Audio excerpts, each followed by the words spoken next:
Oi, gente! Hello, everyone! Eu sou Virginia, sua professora brasileira. I'm Virginia, your Brazilian Portuguese teacher.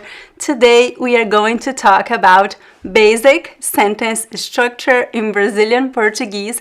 We are going to start with a brief review and then we are going to do some exercises together. I have prepared a worksheet with a summary of the lesson and exercises for you to practice. You can download this worksheet using the link below the video.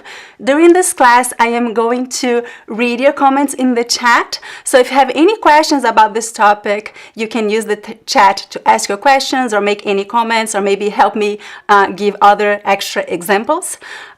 So I hope you're excited to get started. We'll be here for about 30 minutes.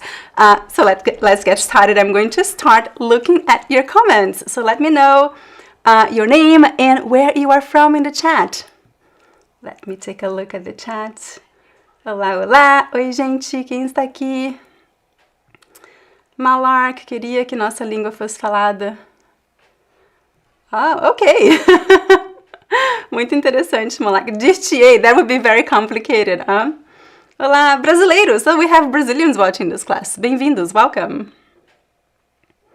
Olá, Mary! Tudo bom? Olá, Brenda, do Canadá. Olá. Bom dia, Humberto. Olá, Jeremy. Olá. Muito bom, gente.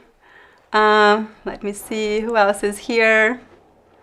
Olá, oi, Marcos, David. David de Boston. Olá. Deve estar frio aí em Boston, né, David? It should be cold. It was snowing these days here in New York. Oi, Frankie, tudo bom? Olá. Oi, Andrew.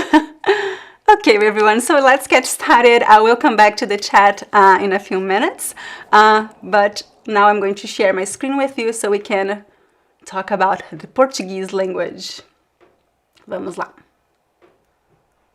Aqui está.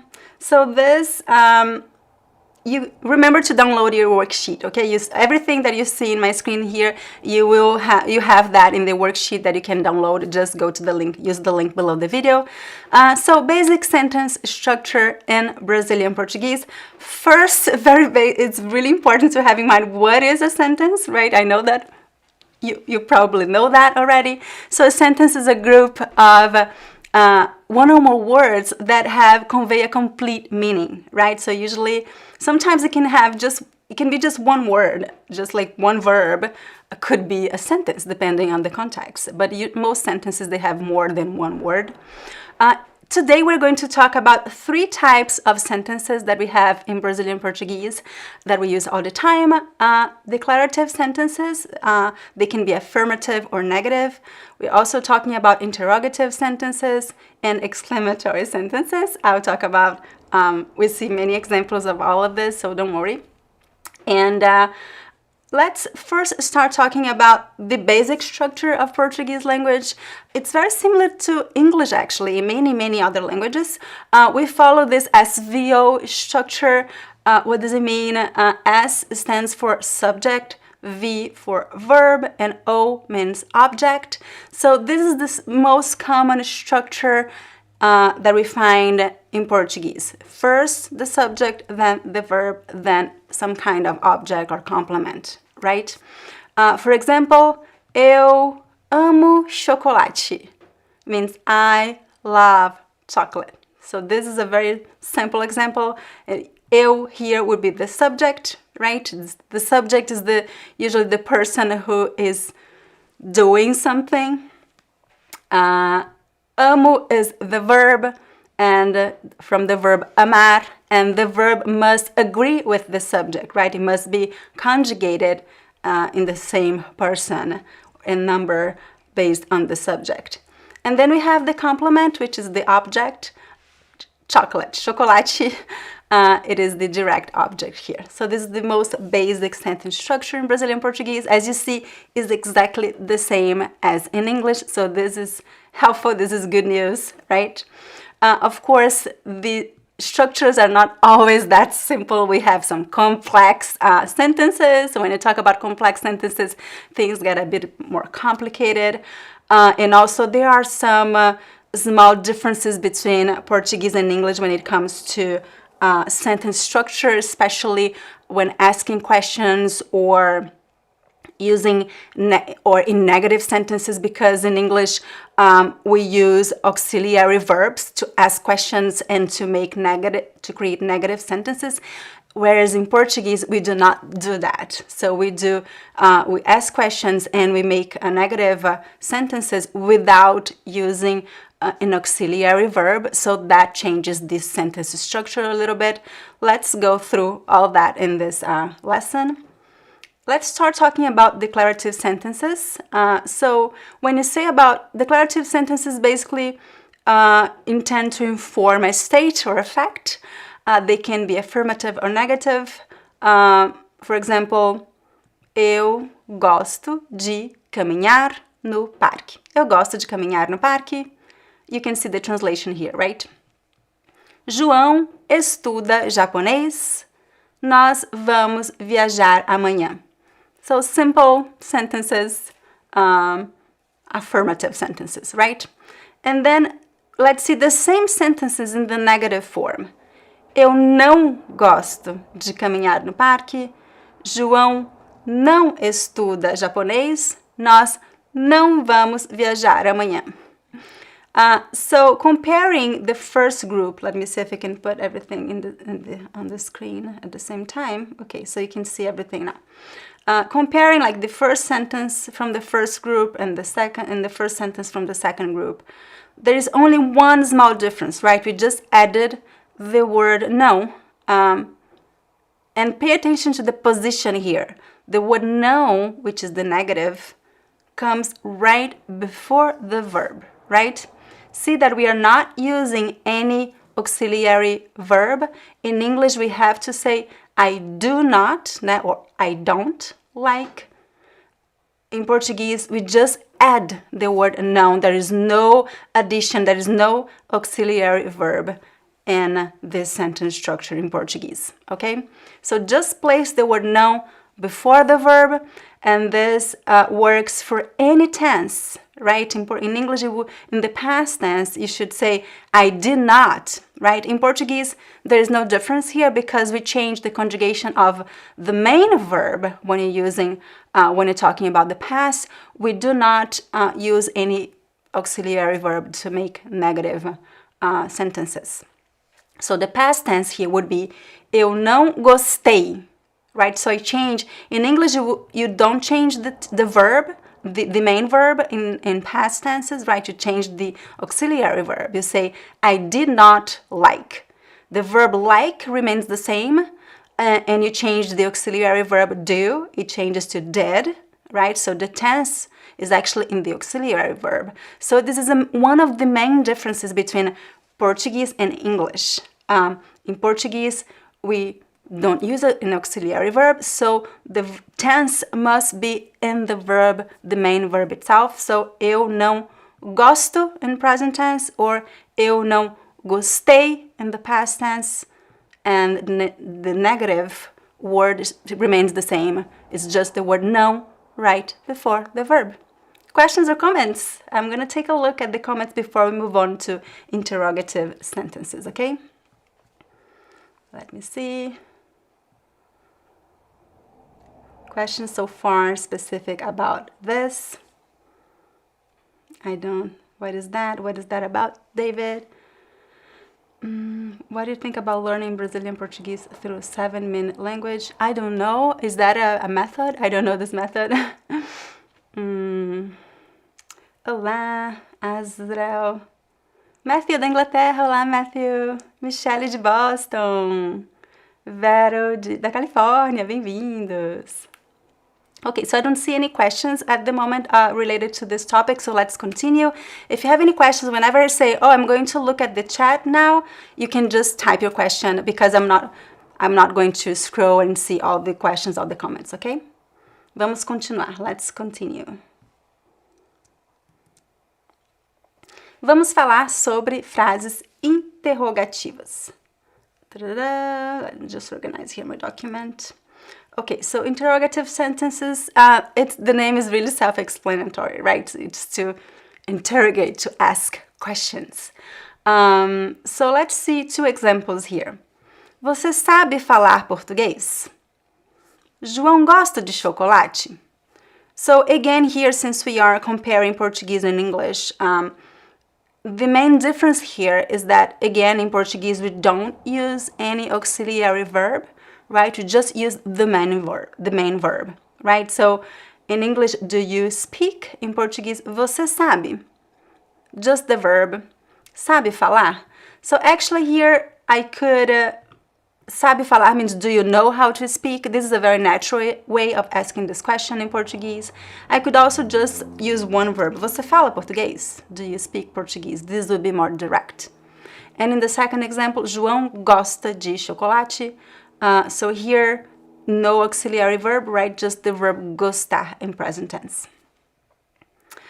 So here, one important thing about Portuguese is that since the same sentence can be interrogative or declarative, right? It could be like a statement or it could be a question.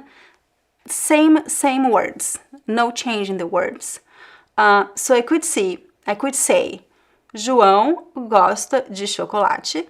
If I don't add a question mark and if I don't raise my intonation, it just means I'm saying, I know, I'm telling you a fact.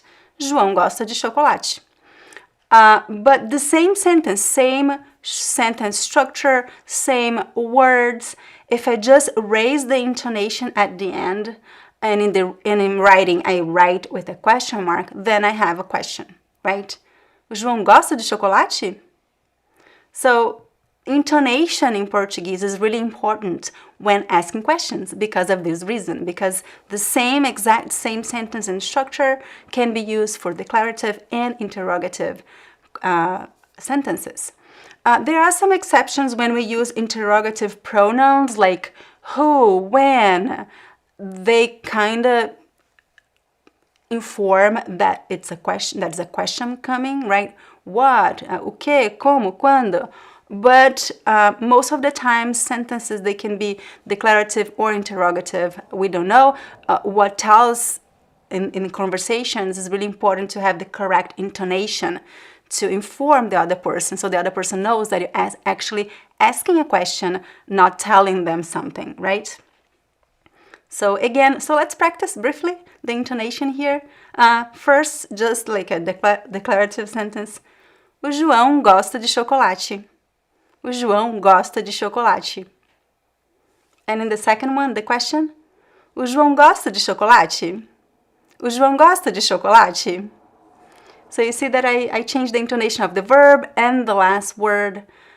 We could have different variations of intonation here, but it is always like this rising intonation when you're asking a question in Portuguese. And no auxiliary verb. You see that I know that some of you might be asking, oh, what is this O at the front there? Why? What is that? So this is the definite article. This is optional before names of people. Okay, so I could say João gosta de chocolate or o João gosta de chocolate. Both ways are correct. There is no difference in meaning. The article, the definite article before names of people is optional. I'm gonna go again to the chat. So if you have any question for me, now it's the right time to type your question, okay? Just have some water.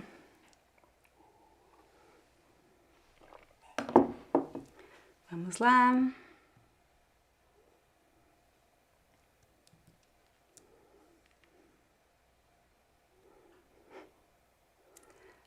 Yes, so I was exactly talking about that, right, Malark? That the O is optional before names of people.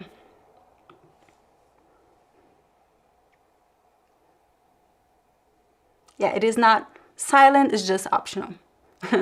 I did not see these questions but I knew you would have this type of questions. Oi, Paul. Olá.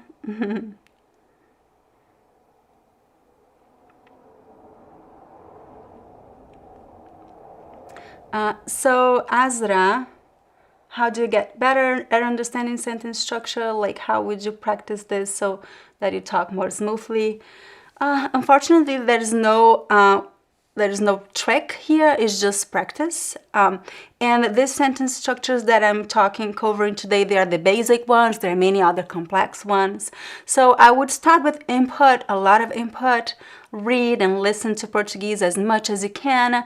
Imitate. I love teaching imitating exercises. If you've watched some of my previous lessons, I always talk about this. So find an audio that you like, that is more or less your level, and then you can play the audio and repeat it out loud. So the more input you get and the more imitation you practice, the more you will automatize this, right? It becomes automatic. It becomes second nature once you get a lot of practice. But you need a lot of practice so this, you feel, as I said, you feel that you're talking smoothly, right? That takes a lot of time and practice. I think you're referring also to fluency, right? Fluency in a language may take years. Of course, each person is different. Some, depending on the languages that you have learned before, you might learn at a faster pace or at a slower pace. But yeah, practice.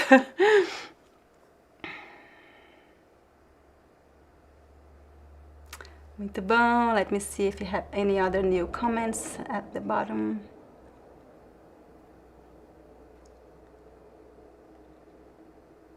É estranho. Carmen, uma mulher simpática. Muito bom, Paul. I'm not sure I get your question. É estranho ser brasileiro perguntar isso? Talvez chover variações é considerado verbo nas estruturas? I'm not sure I understand your question, Mark, but chover is a verb and we have many variations of the verb chover. It does not conjugate for the person, right? So the verb chover is always conjugating the third person singular, right? Chove, choveu, never, like you can never say I chovi, eu chovi, right? Because chover means to rain, so it's always conjugating the third person without any pronoun, because we're talking about a nature event, not a person's action. So it's always conjugated in the third person singular.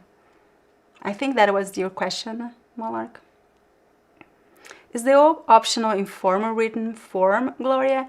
Yes, the O is always optional, but remember, I'm talking about the article in front of the names of people. In other positions, the article sometimes is mandatory, okay? So before other types of nouns, most of the time the article actually is mandatory. You have to say, por exemplo, eu vou para o trabalho. I'm going to work. I have to say o trabalho because trabalho is a masculine noun, and the use of the article is mandatory most of the time in Portuguese before nouns, except before names of people. And also, it's also optional before possessive pronouns, mine, yours. But yes, so when I say it's optional, I'm also talking about formal or informal language. Usually it's a variation based on regions. Some regions in Brazil, they prefer using a certain way. Like in Bahia, they don't use articles as much. In São Paulo, they do use it a lot. Good question.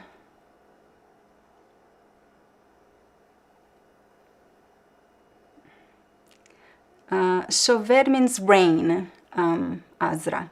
Chover is the verb, is the infinitive form of the verb. It means to rain. And then you can conjugate, right? We can say, it's raining now. Está chovendo agora. Or it rained yesterday. Choveu ontem.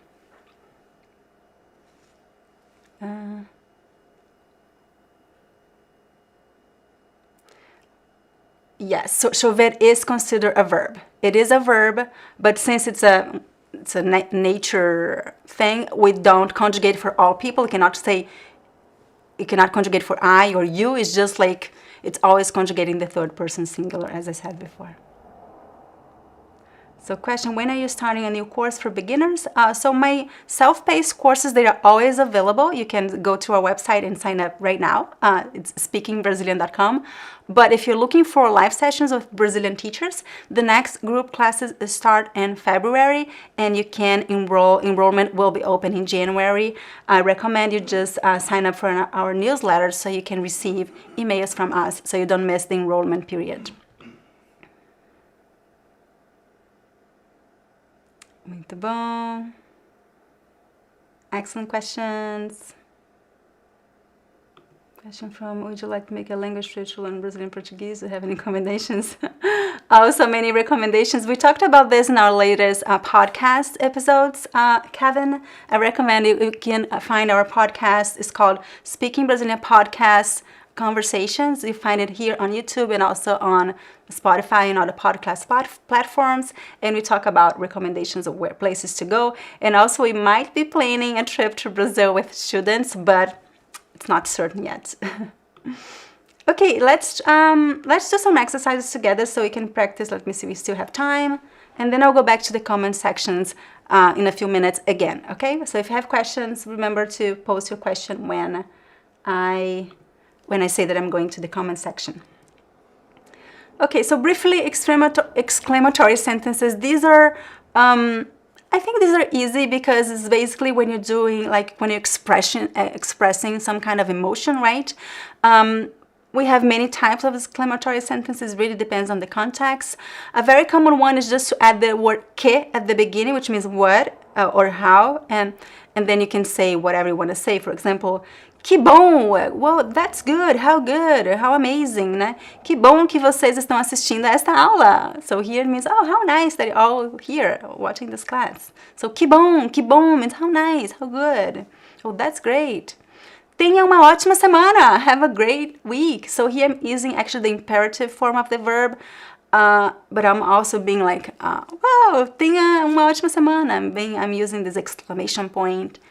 Wow, que lindo! Parabéns! So basically the exclamatory sentences, they can follow different sentence structures, and what makes them exclamatory is the intonation, right? And also when you're writing, you should write with the exclamation point. I want to do some exercises with you to practice a little bit and see if you have any other questions related to this topic. So let's do this together. So number one, you can see here the options. You just have to choose the correct order. This should be very simple because we just talked about this, right? So how would you say he likes to read?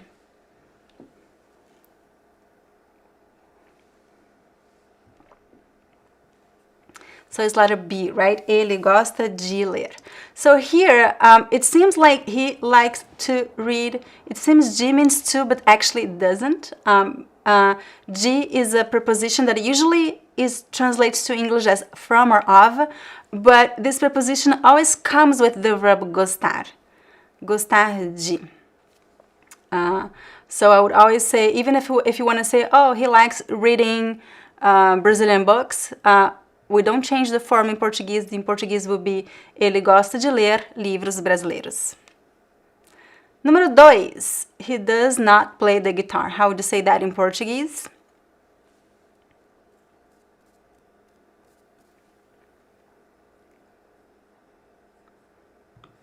Letra A, né? Ele não toca guitarra.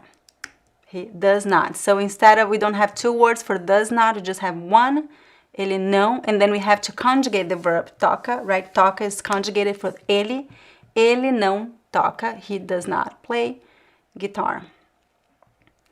And here, this is a funny example that in English I usually use the article, but in Portuguese we don't have the article here.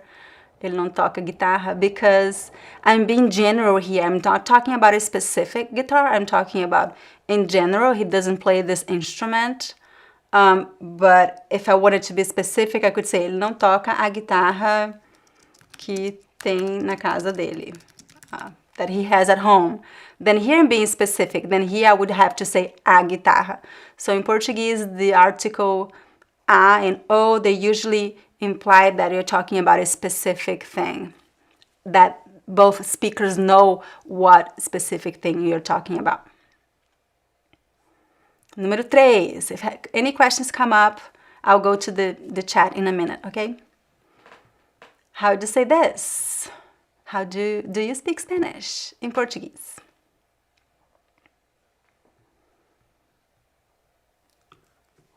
Letra B, né? Você fala espanhol? Do you speak Spanish? So again, I could, if I drop the interrogation, the question mark here, it could be just a regular declarative sentence, right? Você fala espanhol, like you do speak.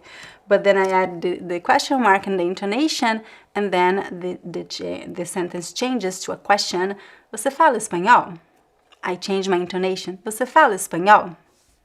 Você fala português? You see, I change my intonation. I think I do change a lot the intonation of the verb, the way that I speak in my accent. Você fala espanhol? You see that I raise my intonation twice? Você fala espanhol? Você fala espanhol? This is the way that I ask questions. I raise the intonation twice. Vamos para o número 4. We'll do just 5 and then I'll go to the chat and see if you have any final questions, okay? I would never lie. How would you say that in Portuguese? Ooh, we have a new word here that I haven't covered in this review. What do you guys think? So here we follow the same structure, the same rule that the negation word comes right before the verb, right? So here, I'm not using the word no, I'm using the word jamais, which means never. I have 2 words for never in Portuguese. It could be jamais or nunca. Nunca. They have the same meaning. Eu jamais mentiria. I would never lie. Eu nunca mentiria. I would never lie. So both have the same meaning. And these words, they also always come right before the verb. And number 5, I don't understand. How would you say that in Portuguese?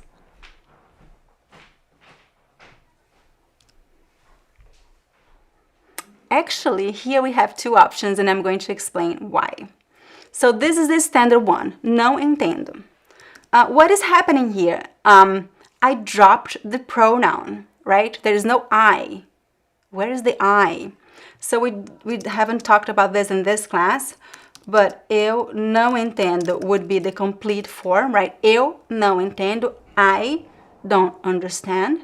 But the pronoun I, many times in Portuguese, can be dropped because the verb, the conjugation of the verb is unique to this pronoun. So it's implied by the conjugation that I am using this pronoun. So it is, the use of the pronoun is also optional in these specific cases. Okay, I'm not saying that it's always optional, because sometimes if the conjugation of the verb can be used by many pronouns, can refer to many pronouns, then it would be confusing if you don't use the pronoun, because people will not understand what you mean. But if it's a singular, unique conjugation to that specific pronoun, which is the case here, then you can just drop it. And that happens a lot with the pronoun eu, I, and nós, we, right? So many times, if it is implied, if it is clear who you're referring to, what the verb's referring to, you can just drop the pronoun. And another thing that I want to mention is that the option B is also possible depending on the region in Brazil. We have this regional variation, especially in the northeast of Brazil, and some people, they place the negation after the verb in some sentences, like entendo não means I don't understand, but this is a regional variation that is also possible. Okay, everybody, questions? I'm going to go to the comment sections now to see if you have any questions before we finish our class.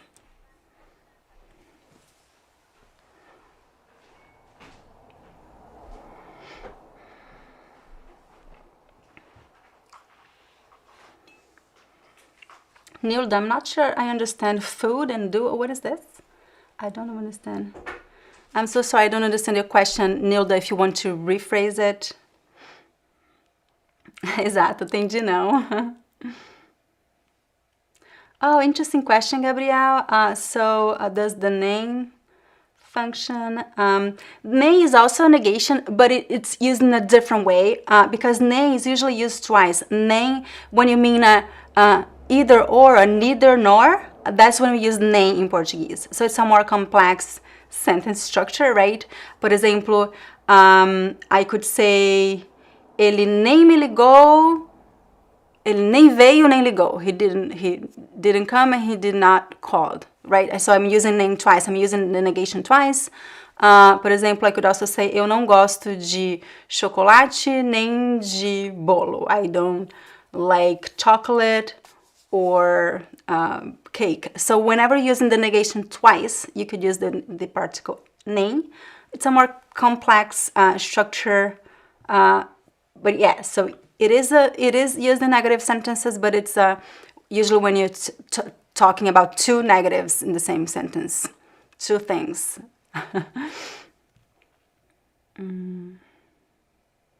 Excellent question. Maybe you should do a lesson on how to use nem. It's more complex. I would have to think about how to organize this in a structured way so I could give you useful examples. How to say I never lie? Without the would be eu nunca minto. So here I just changed the conjugation of the verb because the would in Portuguese, we don't have a word for would, we have a verb tense. So I said eu nunca mentiria means I would never lie. Eu nunca minto means I never lie. Eu nunca mentiria means I would never lie. Eu nunca minto means I never lie. So you change the conjugation of the verb. You change the verb from the futuro do pretérito to the present tense. I'm only answering questions related to this topic because we don't have much time. Olá, Carmone, de Moçambique. Oh yes, Brazilian people from Portugal, they do understand Brazilian Portuguese more than Brazilians understand people from Portugal, because in Portugal they hear to Brazilian Portuguese more often, they consume Brazilian culture, music, novelas and all that. Oh, I'm glad you enjoyed the class. Obrigada. Não gosto de chocolate nem de bolo. This is a good example of the word nem. You see, eu não gosto de chocolate nem de bolo. Muito bom. Quando devo usar bastante ou muito? That's a good question. We can talk about this in one of our next classes because, but basically they are synonyms. Bastante or muito, they are both synonyms. Me sinto, sinto-me. Sinto-me is more formal than me sinto. In Brazil, we usually don't say sinto-me, we only say me sinto. Okay, everybody. Between using isso or que, I'm not sure I understand this question. How do you pronounce li in a sentence? Li is also always li, li. But of course, when you speak fast, it's faster, right? This pronoun is not used everywhere in Brazil, but it is used in some regions. Okay, everybody, I think we're reaching the end of our class. It's past the time already. I just wanted to say thank you so much. Muito obrigada por ficarem até o final. Thank you so much for staying with me until the end. And remember to download the worksheet. You find the link below the video so you can practice a little bit more. You find everything that we talked about today plus some extra examples and exercises. And I'll be here live again 2 weeks from now. So I'm always here every 2 weeks. And every other week I also publish a pre-recorded lesson so you can have a lesson with more structure. I hope you enjoyed. Muito obrigada e nos vemos na próxima. See you next time. Bye bye.